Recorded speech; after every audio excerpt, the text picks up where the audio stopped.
sabihin ng Panginoon?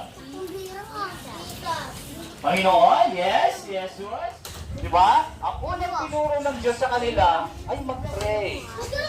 Wala nang sapagkat pinagpatawad namin ang bawat nakasala sa amin, at huwag mo kami napakinggan ko sa iyong mga salita. Salamat po. In Jesus' name.